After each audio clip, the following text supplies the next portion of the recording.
Hello दोस्तों, मैं हूं नीरज और आप देख रहे हैं स्टडी कॉमर्स।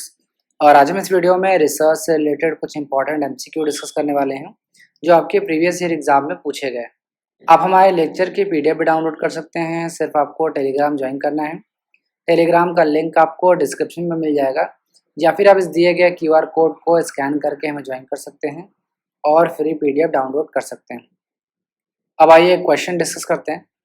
फर्स्ट क्वेश्चन कह रहा है, arrange the following steps involved in a research process to carry out orderly and systematic research. आपके सामने कुछ रिसर्च के स्टेप्स दे रखे हैं और आपको सीक्वेंस में उसको करना है। रिसर्च प्रोसेस का जो स्टेप्स है उसको सीक्वेंस में करना है। स्टेप्स देख लेते हैं। Formulating hypothesis, collection and analysis of data, defining research problem, prepare research design, interpretation and report writing. तो देखिए, रिसर्च प्रोसेस से कई बार क्वेश्चन आपके एग्जाम में पूछे गए हैं। तो रिसर्च प्रोसेस का जो भी स्टेप्स है वो आपको बहुत अच्छी तरीके से आना चाहिए। तो रिसर्च का जो प्रोसेस होता है उसमें सबसे पहला जो स्टेप होता है वो होता है डिफाइनिंग रिसर्च प्रॉब्लम। आप किसी भी टॉपिक पे रिसर्च कर रहे हो, be it marketing, finance, banking, HR etcetera, कोई भी आप टॉपिक पे रिसर्च कर रहे हो, सबसे पहले आपको प्रॉब्लम आइडेंटिफाई करना होता है। आप किस टॉपिक के ऊपर रिसर्च करना चाहते हो, सबसे पहले आपको ये बताना होता है। फॉर एग्जांपल, मान लीजिए कि आपका एरिया ऑफ इंटरेस्ट जो है वो मार्केटिंग है। आप मार्केटिंग में पीएचडी करना चाहते हो, रिसर्च करना चाहते हो, तो आप अलग अलग टॉपिक आइडेंटिफाई करोगे। क्या आपको एडवर्टीजमेंट पे करना है, क्या आपको ग्रीन मार्केटिंग पे करना है, क्या आपको मैसेज मार्केटिंग पे करना है, या और भी कोई और टॉपिक हो सकता है। एक और एग्जांपल लेते हैं। फॉर एग्जांपल, आपको फाइनेंस में पीएचडी करना है, तो आप हो सकता है कि बिहेवियरल फाइनेंस टॉपिक को चुन लें। तो आपको ध्यान रखना है कि आप किसी भी टॉपिक पे रिसर्च करो, सबसे पहले आपको प्रॉब्लम आइडेंटिफाई करना है। अगर प्रॉब्लम ही नहीं होगा तो आप रिसर्च किस पे करोगे? ठीक है कि नहीं? तो फर्स्ट स्टेप है वो है डिफाइनिंग रिसर्च प्रॉब्लम। तो जो बाकी ऑप्शंस हैं उनको हम एलिमिनेट कर सकते हैं। सेकंड है फॉर्मुलेटिंग हाइपोथेसिस। हम फिर हाइपोथेसिस क्रिएट करते हैं। हाइपोथेसिस का क्या मतलब है? एक साइंटिफिक गेस या एक टेंटेटिव सॉल्यूशन बनाना। आपने नल हाइपोथेसिस और अल्टरनेट हाइपोथेसिस बनाया होगा। तीसरा स्टेप है prepare research design. Research design का क्या मतलब है कि आप एक ब्लूप्रिंट बना रहे हो। एक ब्रॉड आउटलाइन है। सपोज कर लो कि एक मैप, जैसे आप एक बिल्डिंग बनाते हो तो आप मैप बनाते हो कि किस तरीके से सारा कंस्ट्रक्शन होगा। उसी तरीके से एक रिसर्च किस तरीके से स्टार्ट होगा और किस तरीके से एंड होगा, यानी सारे प्रोसेस को आप रिसर्च डिज़ाइन के अंतर्गत इंक्लूड करते हो। रिसर्च डिज़ाइन बेसिकली एक ब्रॉड आउटलाइन या ब्लूप्रिंट है कि किस तरीके से आप कौन कौन से सैम्पलिंग टेक्निक यूज़ करोगे, कौन कौन से स्टैटिस्टिकल टूल यूज़ करोगे, क्या आप अपने रिसर्च में टी टेस्ट यूज़ करोगे, एफ टेस्ट करोगे, काई स्क्वायर करोगे, अनोवा यूज़ करोगे, जेड टेस्ट करोगे, कोरिलेशन यूज़ करोगे, रिग्रेशन यूज़ करोगे। ये सारी चीज़ें आप रिसर्च डिज़ाइन के अंतर्गत करते हो। फिर फोर्थ आता है collection and analysis of data. Collection of data का क्या मतलब है कि आपका जो डेटा सोर्स है वो कौन सा होगा। क्या आप प्राइमरी डेटा यूज़ करोगे, क्या आप सेकेंडरी डेटा यूज़ करोगे, आपका जो सैंपल साइज है वो कैसा होगा, क्या आपका सैंपल स्मॉल होगा या लार्ज होगा। स्मॉल का क्या मतलब है? Which is less than 30, and large sample का क्या मतलब है? Which is more than 30।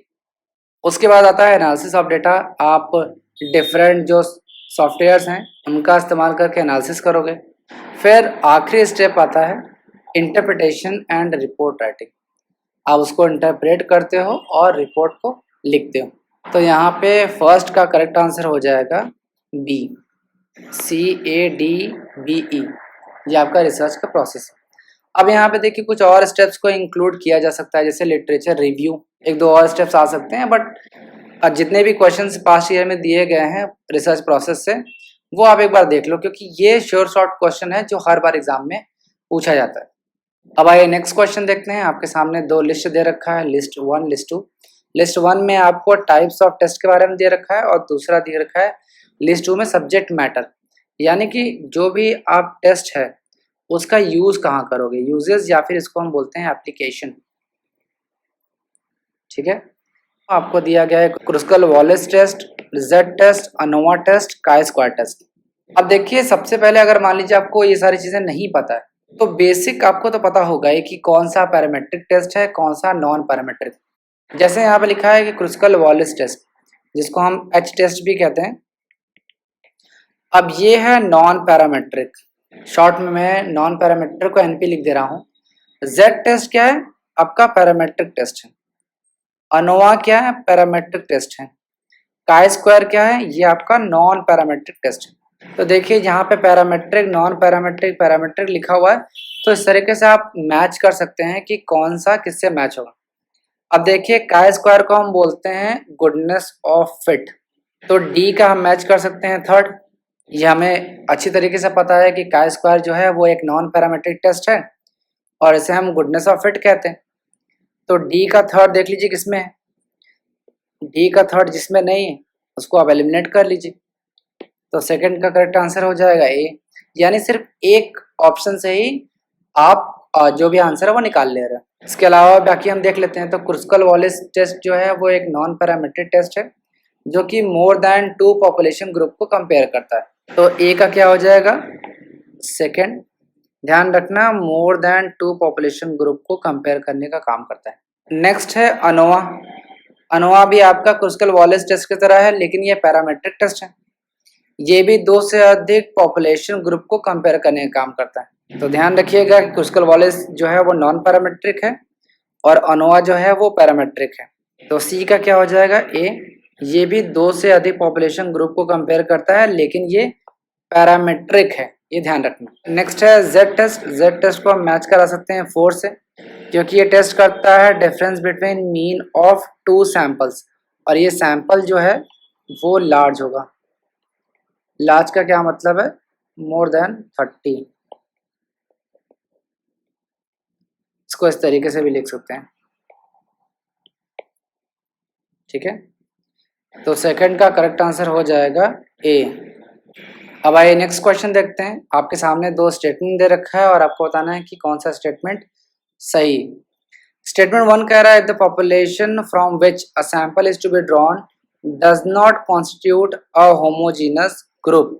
Stratified sampling technique is generally applied in order to obtain representative samples.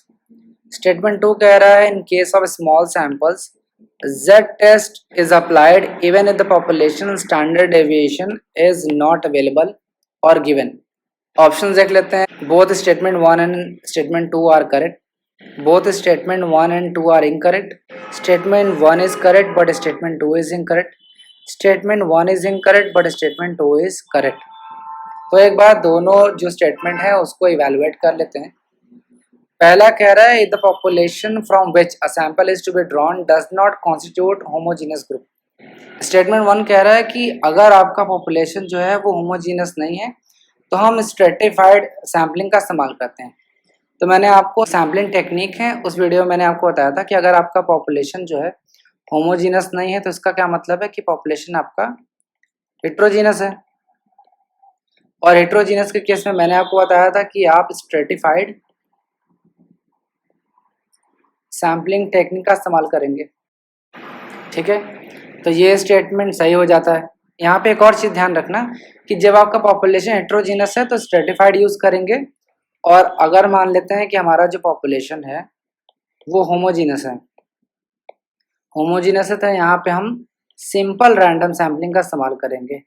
ये मैंने आपको सैम्पलिंग टेक्निक वाले वीडियो में आपको मैंने बताया था।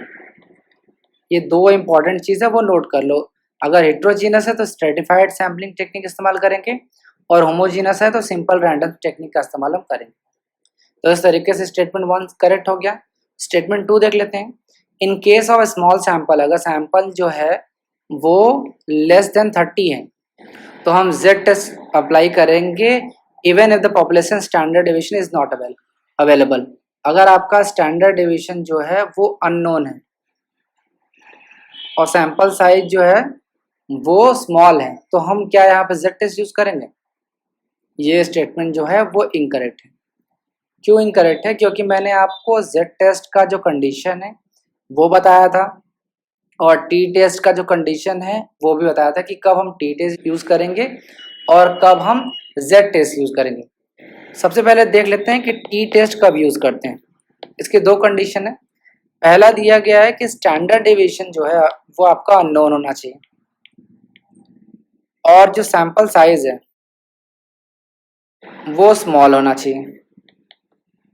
तो यहाँ पे देखिए सैंपल साइज जो है स्मॉल है और स्टैंडर्ड डेविएशन जो है वो अवेलेबल नहीं है। तो इसका क्या मतलब है कि यहाँ पे हमें जेड टेस्ट नहीं बल्कि टी टेस्ट का इस्तेमाल करना चाहिए था। ठीक है, तो इस तरीके से स्टेटमेंट जो 2 है वो इनकरेक्ट हो जाएगा। अब जेड टेस्ट कहाँ इस्तेमाल करेंगे। देखिए स्टैंडर्ड डेविएशन अगर नोन है, स्टैंडर्ड डेविएशन, ये स्टैंडर्ड डेविएशन क्या है, ये पॉपुलेशन का स्टैंडर्ड डेविएशन है। अगर स्टैंडर्ड डेविएशन नोन है तो सैंपल साइज से कोई मतलब नहीं। सैंपल साइज जो है वो स्मॉल हो या फिर लार्ज हो कोई मतलब नहीं। अगर स्टैंडर्ड डेविएशन अगर गिवन है, नोन है, तो हम सैंपल को नहीं देखेंगे कि वो स्मॉल है या लार्ज है, हम सीधे जेड टेस्ट का इस्तेमाल कर लेंगे। ठीक है, तो यहाँ पे स्टेटमेंट 1 जो है वो करेक्ट है, स्टेटमेंट 2 जो है वो इनकरेक्ट है। तो थर्ड का करेक्ट आंसर हो जाएगा C, statement 1 is correct but statement 2 is incorrect. यहाँ पे एक और चीज मुझे याद आ रहा है वो आप नोट कर लीजिए। अगर मान लीजिए क्वेश्चन में आपको कह रहा है कि जो पॉपुलेशन है वो फाइनाइट है, तब वहां पे आपको लगाना होगा systematic random sampling. Systematic random sampling आप यूज करेंगे। और अगर मान लेते हैं कि जो पॉपुलेशन है वो इनफाइनाइट है, तो वहां पे आप रैंडम सैम्पलिंग का इस्तेमाल करेंगे। ये भी आपसे क्वेश्चन में पूछा जा सकता है। देखिए 4 चीजें आपको याद रखनी है। फर्स्ट ये कि हेट्रोजीनस है तो स्ट्रेटिफाइड यूज करेंगे, होमोजीनस है तो सिंपल रैंडम यूज करेंगे। दूसरा यहाँ पे ये याद रखना है आपको कि अगर फाइनाइट पॉपुलेशन है तो सिस्टमैटिक रैंडम सैम्पलिंग यूज करेंगे, इनफाइनाइट है तो रैंडम सैम्पलिंग यूज करेंगे। और अगर स्टैंडर्ड डेविएशन जो है अननोन है, सैंपल साइज स्मॉल है, तो यहाँ पे हम टी टेस्ट यूज करेंगे। स्टैंडर्ड डेविएशन अननोन है, सैंपल साइज से कोई फर्क नहीं पड़ता, यहाँ पे हम जेड टेस्ट का इस्तेमाल करेंगे।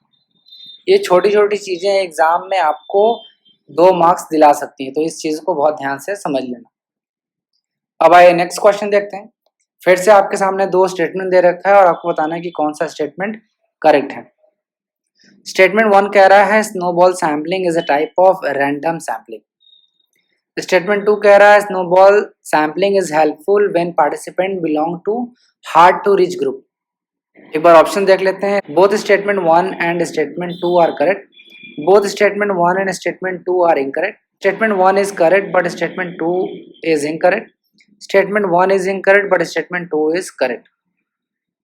तो देखिए मैंने आपको सैम्पलिंग टेक्निक के बारे में पढ़ाया था। अगर आप चाहते हैं तो वो वीडियो आप देख सकते हैं। मैंने आपको बताया था कि सैम्पलिंग टेक्निक को हम 2 कैटेगरीज में डिवाइड करते हैं। फर्स्ट है प्रोबेबिलिटी टेक्निक और दूसरा है non probability technique. Probability technique को और किस नाम से जानते हैं, रैंडम सैम्पलिंग। और नॉन प्रोबेबिलिटी को हम बोलते हैं non random sampling. Non random sampling technique. Random sampling technique के अंतर्गत मैंने आपको बताया था simple random sampling, simple random sampling technique, systematic, उसके बाद क्लस्टर, एरिया, ये सारी चीज़ें मैंने आपको पढ़ाई है। यहाँ मैं बार बार उसको रिपीट नहीं करूँगा। नॉन सैम्पलिंग में मैंने आपको बताया था कि कन्वीनियंस सैम्पलिंग होता है जिसको हम एक्सीडेंटल सैम्पलिंग भी कहते हैं। उसके बाद होता है कोटा सैम्पलिंग, फिर होता है जजमेंटल सैम्पलिंग, फिर लास्ट होता है स्नोबॉल। ठीक है, तो सबसे पहले जान लेते हैं कि स्नोबॉल सैम्पलिंग होता है क्या। देखिए जब आपका रिसर्च का टॉपिक जो है वो काफ़ी सेंसिटिव होता है, फॉर एग्जांपल हमारा जो रिसर्च का टॉपिक है काफ़ी सेंसिटिव है, फॉर एग्जांपल ड्रग्स, ये मेडिसिन वाला ड्रग नहीं है, वो ड्रग्स है जो ड्रगिस्ट यूज़ करते हैं। तो फॉर एग्जांपल हमें ड्रग्स पे रिसर्च करना है तो हमें सैंपल बहुत आसानी से तो मिलेगा नहीं। तो हम क्या करेंगे कि हम किसी तरीके से एक सैंपल को कलेक्ट कर लेंगे, किसी एक बंदे के पास जाके जो ड्रग्स लेता हो उससे हम मिल लेंगे और उससे बोलेंगे कि वो अपने दोस्तों को या जिनको भी वो जानता है कि वो ड्रग्स कंज्यूम करते हैं उनसे मिलवा दें। तो जैसे स्नोबॉल क्या होता है, आप बर्फ़ का एक गोला बना लो, बॉल बना लो और उसे ज़मीन पे अगर उसको फेंक दो, एक तरीके से रोल कराओ, तो ज़मीन पे जो भी मिट्टी लगी होती है वो उसमें मिल जाती है। तो उसी तरीके से हम एक पार्टिसिपेंट से हम मिल लेते हैं और उससे बोलते हैं कि वो नेक्स्ट पार्टिसिपेंट से हमको मिला दे। तो इस तरीके से हम सैंपल कलेक्ट करते हैं। तो एक बार स्टेटमेंट को देख लेते हैं। फर्स्ट स्टेटमेंट कह रहा है snowball sampling is a type of random sampling, जबकि अभी मैंने आपको बताया कि स्नोबॉल सैम्पलिंग जो है वो एक नॉन प्रोबेबिलिटी या नॉन रैंडम सैम्पलिंग टेक्निक का एग्जाम्पल है। तो स्टेटमेंट 1 जो है वो इनकरेक्ट हो गया। सेकेंड स्टेटमेंट कह रहा है snowball sampling is helpful when participants belong to hard to reach groups. सही बात है। अब ड्रगिस्ट को हम आसानी से तो ढूंढ नहीं सकते, तो ये हार्ड टू रीच ग्रुप्स के अंतर्गत ही आते हैं। तो सेकेंड स्टेटमेंट जो है वो करेक्ट हो जाएगा। तो फोर्थ का करेक्ट आंसर हो जाएगा D. Statement 1 is incorrect but statement 2 is correct. अब आइए नेक्स्ट क्वेश्चन देखते हैं। The tendency of researchers to subtly and inadvertently affect the behaviors of participants in a study, obscuring the true effect of the independent variable is called। आपको बताना है कि researcher का एक ऐसी टेंडेंसी जो कि आसानी से और अनजाने तरीके से जो पार्टिसिपेंट्स हैं जिनसे हम डेटा कलेक्ट कर रहे हैं उनके बिहेवियर को इफेक्ट कर रहा है, और जो ट्रू इफेक्ट है, जो सही चीज़ें, जो एग्जैक्ट चीज़ें हम पता करना चाहते हैं वो हम पता नहीं कर पा रहे। तो इसे हम क्या कहते हैं? क्या इसे हम प्लेसिबो इफेक्ट कहते हैं? क्या इसे हम एक्सपेरिमेंटर बायस इफेक्ट कहते हैं? क्या इसे हम हॉथॉर्न एक्सपेरिमेंट कहते हैं? या फिर इसे हम इवैल्यूएशन एप्रीहेंशन इफेक्ट कहते हैं? देखिए, हॉथॉर्न एक्सपेरिमेंट तो एल्टन मेयर ने दिया है, जो आप बिजनेस मैनेजमेंट में आपने पढ़ा है, तो ये तो बिल्कुल नहीं होगा। प्लेसिबो इफेक्ट क्या होता है? ये एक डमी ट्रीटमेंट है। डमी ट्रीटमेंट का क्या मतलब है? फॉर एग्जाम्पल, आपका सर दर्द कर रहा था और आप डॉक्टर के पास गए और आपने बताया डॉक्टर को कि डॉक्टर मेरा सर दर्द कर रहा है, और डॉक्टर ने आपको एक्चुअल मेडिसिन न देके आपको एक डमी ट्रीटमेंट दे दिया। इसका मतलब क्या है कि हो सकता है आपको डॉक्टर ने शुगर पिल्स दे दिया जो कि हूबहू मेडिसिन जैसा दिखता है, जो सर दर्द के लिए दवाई यूज़ की जाती है उसके जैसा होता है, लेकिन वो एक्चुअल में मेडिसिन नहीं होता है जो सर दर्द के लिए होता है। और ये बात आपको नहीं पता है और आपने वो जो शुगर पिल्स था वो खा लिया और डॉक्टर को आपने बताया कुछ समय बाद कि डॉक्टर मैं ठीक हो गया हूँ। तो ये साइकोलॉजी में यूज़ किया जाता है। प्लेसिबो इफेक्ट को हम बोलते हैं डमी ट्रीटमेंट एक तरीके का। नेक्स्ट है इवैल्यूएशन एप्रीहेंशन इफेक्ट।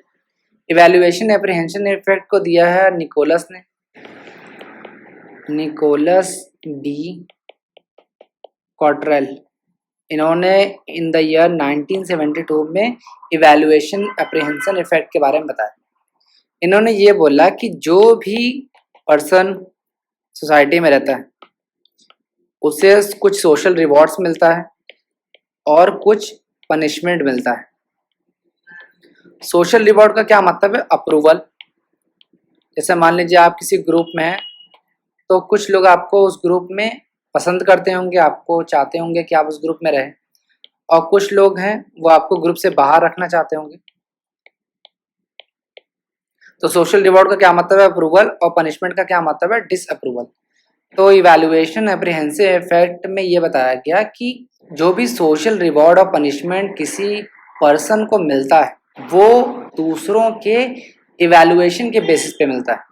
यानी कि जो आपको सोशल रिवॉर्ड या पनिशमेंट दे रहा है वो आपके बारे में किस तरीके से इवैल्यूएशन कर रहा है, वो आपको किस नज़रिए से देख रहा है, आपको वो क्या समझ रहा है। सपोज कर लीजिए सोसाइटी में आपको लोग समझ रहे हैं कि आप बहुत पढ़े लिखे हो, काफ़ी सोशल हो, आप दूसरों की मदद करते हो, या आप घुल मिल के रहना चाहते हो।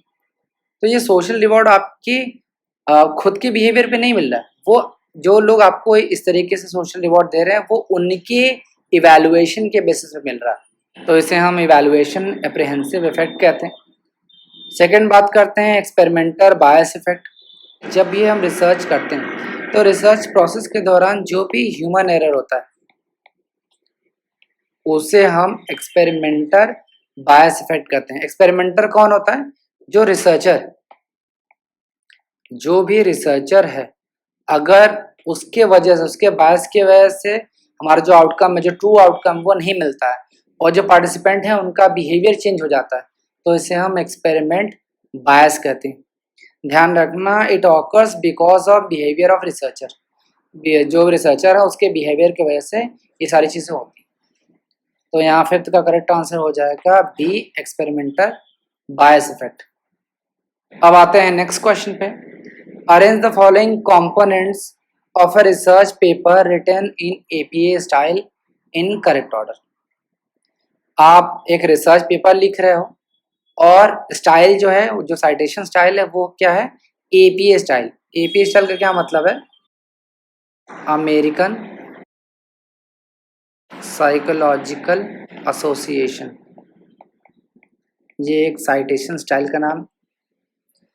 तो आपसे क्वेश्चन में कह रहा है कि जब आप एक एपीए स्टाइल में रिसर्च पेपर लिख रहे हो तो उसके कुछ कंपोनेंट्स होते हैं, जैसे यहाँ पे लिखा है figures, methods, introduction, tables, results.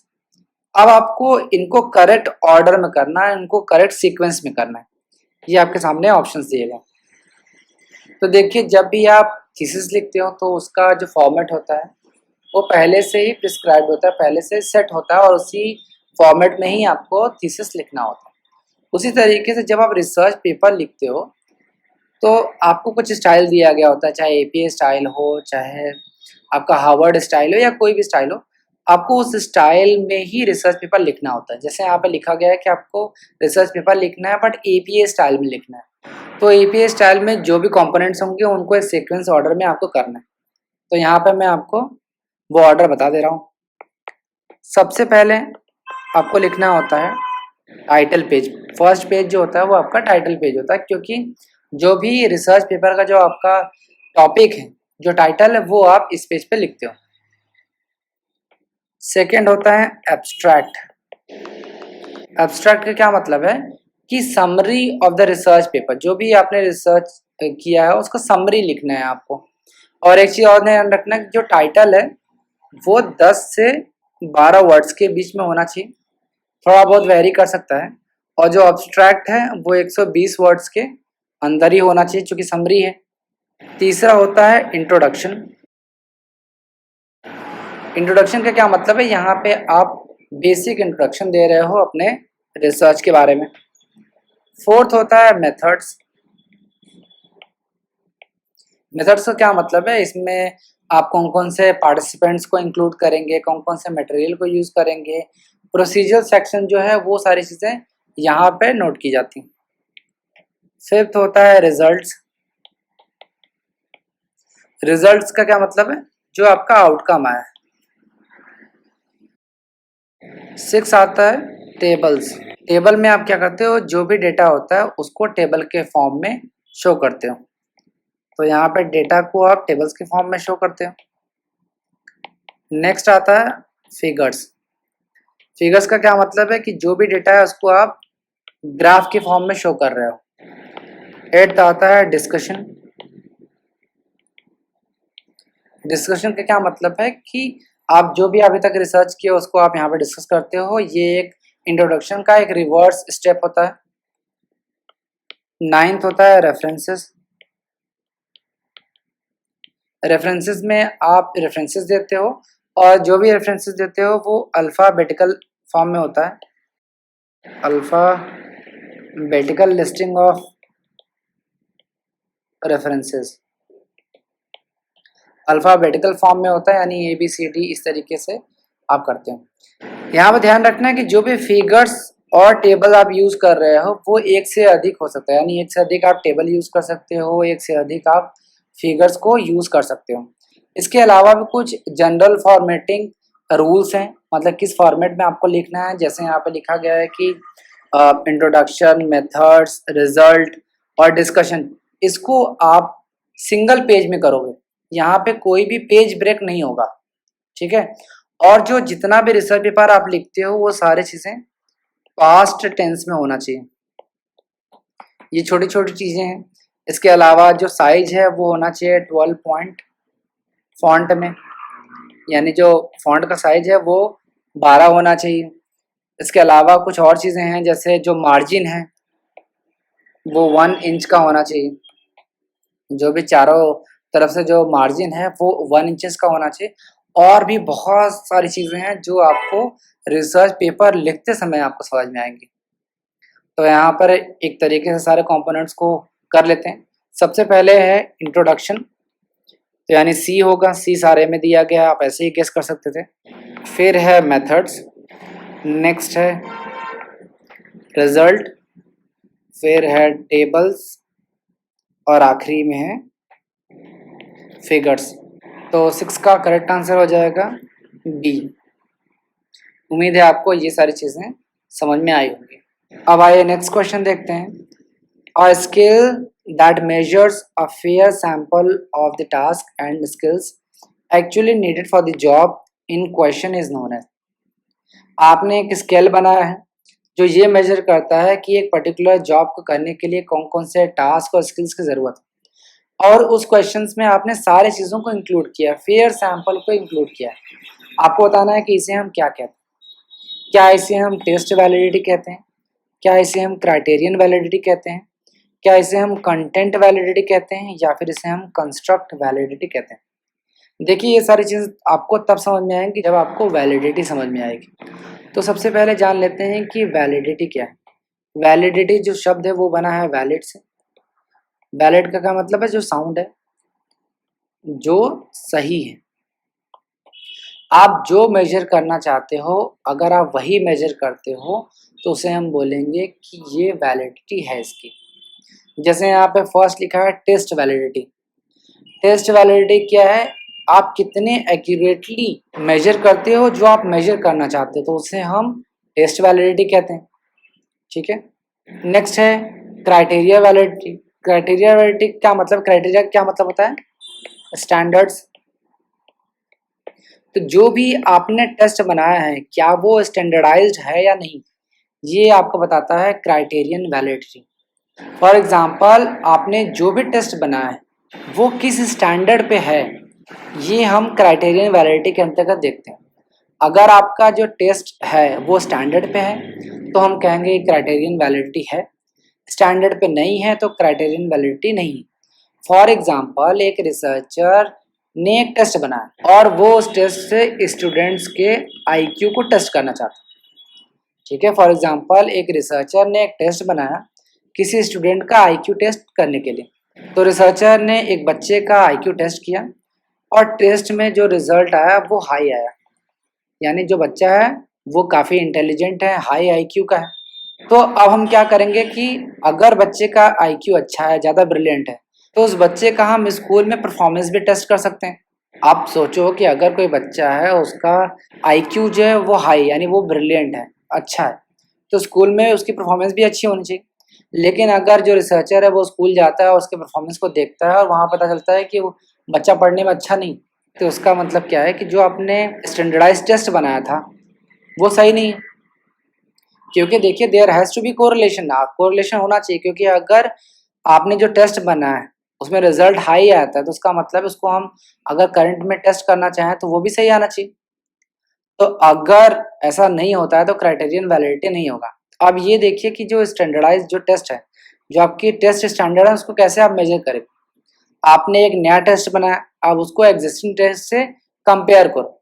अगर आपका जो टेस्ट है वो एग्जिस्टिंग टेस्ट की तरह है तो क्राइटेरियन वैलिडिटी है, अगर नहीं है तो क्राइटेरियन वैलिडिटी नहीं होगा। नेक्स्ट है कंटेंट वैलिडिटी।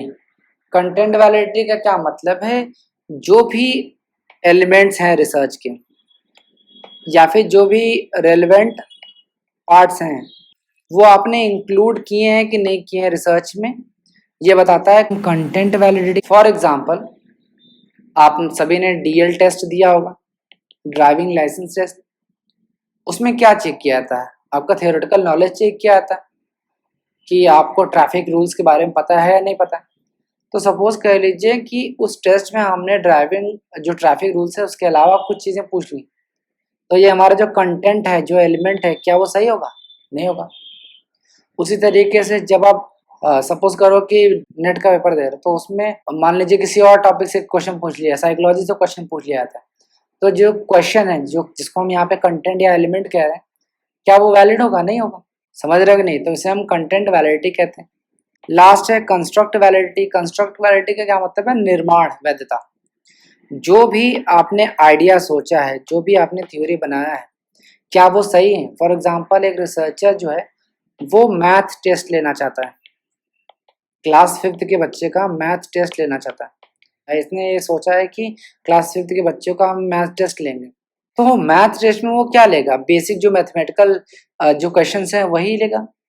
लेकिन इसने क्या किया, इस रिसर्चर ने क्या किया, एडवांस न्यूमेरिकल क्वेश्चंस दे दिए। तो इसका क्या मतलब है, इसका जो आइडिया है ये सही नहीं है। इसने जो सोचा है कि हम एडवांस लेवल का क्वेश्चन पूछेंगे, ये सही नहीं। एक और एग्जांपल से इसको समझते हैं। फॉर एग्जांपल आप 2 BHK घर डिज़ाइन करना चाहते हैं। सपोज कर लेते हैं ये आपका घर है। आपने यहाँ बेडरूम बना लिया, ये वॉशरूम बना लिया, ये हॉल बना लिया, ठीक है, और ये छोड़ दिया। तो क्या ये आपका कंस्ट्रक्ट जो निर्माण है वो सही है? जो आपने आइडिया बनाया है, ब्लूप्रिंट बनाया है, क्या ये सही है? नहीं है। क्यों सही नहीं है? क्योंकि यहाँ पे आपने किचन का जो एलिमेंट है उसको छोड़ दिया है। आपका जो निर्माण है वो सही नहीं, क्योंकि किचन जो है वो इम्पोर्टेंट चीज़ है, ठीक है। तो कंस्ट्रक्ट वैलिडिटी में हम देखते हैं कि एक रिसर्चर ने जो भी आइडिया सोचा है, क्या वो सही सोचा है कि नहीं सोचा है। अगर सही सोचा है तो कंस्ट्रक्ट वैलिडिटी होगा, नहीं सोचा है तो कंस्ट्रक्ट वैलिडिटी नहीं होगा। अब यहाँ पे क्वेश्चन में क्या कह रहा है कि जो भी क्वेश्चन पूछा जा रहा है उसमें सारी चीज़ों को इसने इंक्लूड किया, यानी सारे एलिमेंट्स को इंक्लूड किया गया। इसका मतलब क्या है कि ये कंटेंट वैलिडिटी होगा। तो 7th का करेक्ट आंसर हो जाएगा सी, कंटेंट वैलिडिटी। अब आइए नेक्स्ट क्वेश्चन देखते हैं। इन case of negatively skewed distribution, आपको बताना है कि निगेटिवली स्क्यूड डिस्ट्रीब्यूशन में क्या होगा। Mean is less than mode, mode less than median, mean is more than mode and mode is more than median, mean is more than median and median is more than mode, या फिर mean is less than median and median is less than mode. ये आपके सामने options हैं। तो देखिए, जब मैं आपको नॉर्मल डिस्ट्रीब्यूशन कर्व के बारे में बता रहा था तो मैंने आपको बताया था कि जब दोनों साइड आइडेंटिकल होते हैं तो इसे हम नॉर्मल डिस्ट्रीब्यूशन कर्व कहते हैं। और इस पॉइंट पे जहाँ पे ये दोनों जो कर्व है उसको बराबर भागों में बांट रहा है, यहाँ पे मीन, मीडियन और मोड दोनों बराबर होंगे, तीनों बराबर होंगे। जैसे अगर मीन जो है 10 है तो मीडियन भी 10 होगा और मोड की जो वैल्यू है वो भी 10 होगी। और उसमें मैंने आपको पॉजिटिवली स्क्यूड डिस्ट्रीब्यूशन और नेगेटिवली स्क्यूड डिस्ट्रीब्यूशन के बारे में बताया था। तो मैंने आपको बताया था कि अगर मीन, मीडियन, मोड अगर बराबर है तो इसका क्या मतलब है कि नो स्क्यूनेस। स्क्यूनेस को हम एसके से डिनोट करते हैं। अगर मीन जो है वो मोर देन है मीडियन से और मीडियन जो है मोर देन है मोड से, तो इसे हम बोलेंगे पॉजिटिवली स्क्यूड डिस्ट्रीब्यूशन। और अगर जो है मीन लेस देन है मीडियन से और मीडियन लेस देन है मोड से, तो इसे हम बोलेंगे निगेटिवली स्क्यूड डिस्ट्रीब्यूशन। और यहाँ पे ये तीसरा जो कंडीशन है यही आपसे पूछ लिया गया। ये बहुत ही सिंपल क्वेश्चन है, ये आप आसानी से कर सकते थे।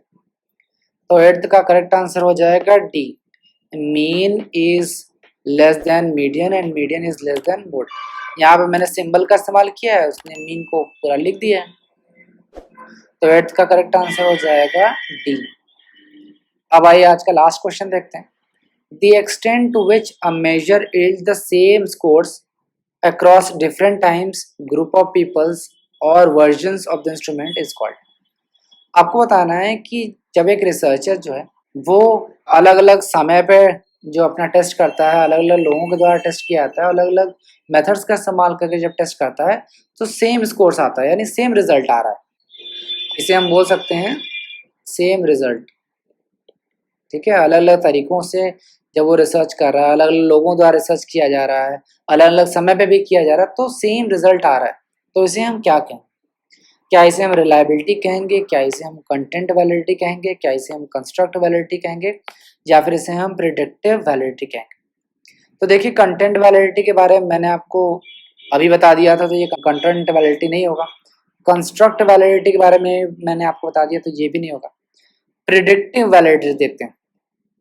देखिए, जब आपने क्राइटेरियन वैलिडिटी पढ़ा तो क्राइटेरियन जो वैलिडिटी है वो दो तरीके का हो सकता है। पहला होता है प्रेडिक्टिव वैलिडिटी, दूसरा होता है कॉन्करेंट। प्रिडिक्टिव का क्या मतलब है? भविष्य सूचक, जो फ्यूचर को प्रिडिक्ट करने में हेल्प करता है। तो अगर आपने जो टेस्ट बनाया है उसका रिजल्ट फ्यूचर को प्रिडिक्ट कर सकता है, यहाँ ध्यान रखना है, फ्यूचर को सही प्रिडिक्ट कर सकता है, तो इसे हम कहेंगे कि ये प्रिडिक्टिव वैलिडिटी।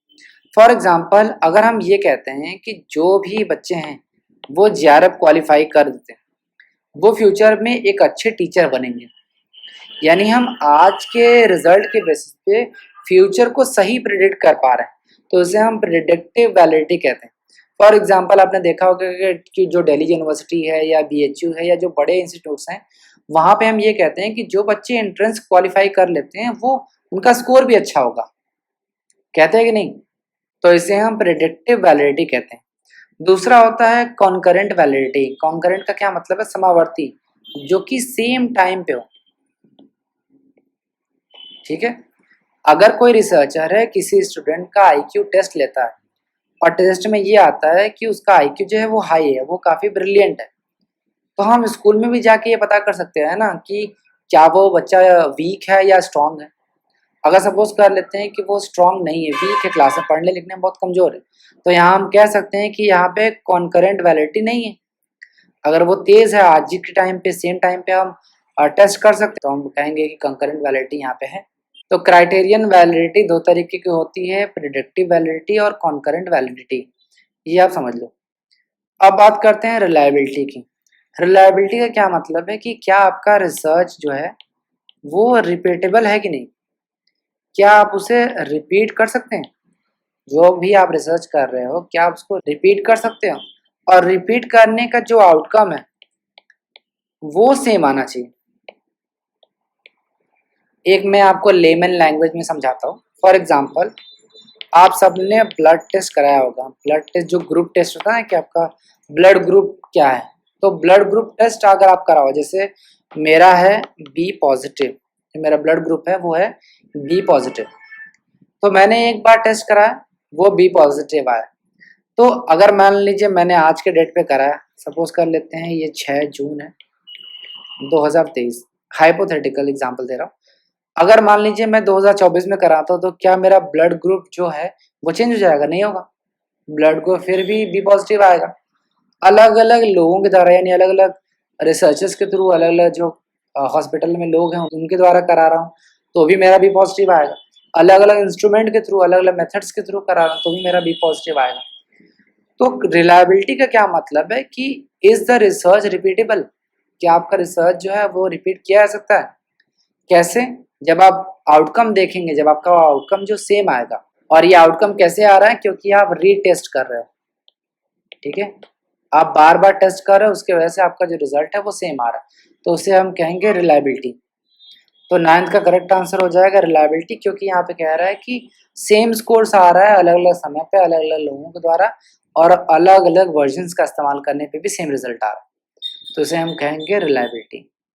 तो 9th का करेक्ट आंसर हो जाएगा ए। अगर आपको अभी भी कोई डाउट है तो आप हमारे इस दिए गए नंबर पर कांटेक्ट कर सकते हैं। हमारा नंबर है 7317240017। तो ये था रिसर्च से रिलेटेड कुछ इंपॉर्टेंट एमसीक्यूज। आज की वीडियो में बैकग्राउंड नॉइज़ काफ़ी आया होगा, तो उसके लिए मैं सॉरी बोलना चाहता हूँ, क्योंकि मैं अपने जो नॉर्मल सेटअप है उस पर नहीं हूँ। मैं काफ़ी रोड के काफ़ी नज़दीक हूँ, वहाँ पे मैं वीडियो रिकॉर्ड कर रहा हूँ, ताकि आप सब तक ये लेक्चर पहुँचे और आपको फ़ायदा मिले। एक और चीज़ जाने से पहले मैं आपको बताना चाहता हूँ कि देखिए, रिलायबिलिटी और वैलिडिटी का जो कॉन्सेप्ट है वो काफ़ी कन्फ्यूजन है उसमें लोगों को, काफ़ी ट्रिकी भी है। मैं ये नहीं बोलूँगा कि काफ़ी आसान है, थोड़ा-सा ट्रिकी है। अगर आप कहोगे तो मैं वैलिडिटी और रिलायबिलिटी पे एक डिटेल लेक्चर लेके आ जाऊँगा और आप आसानी से उस चीज़ को समझ सकते हो। तो उम्मीद है आपको ये वीडियो पसंद आया होगा। Thank you.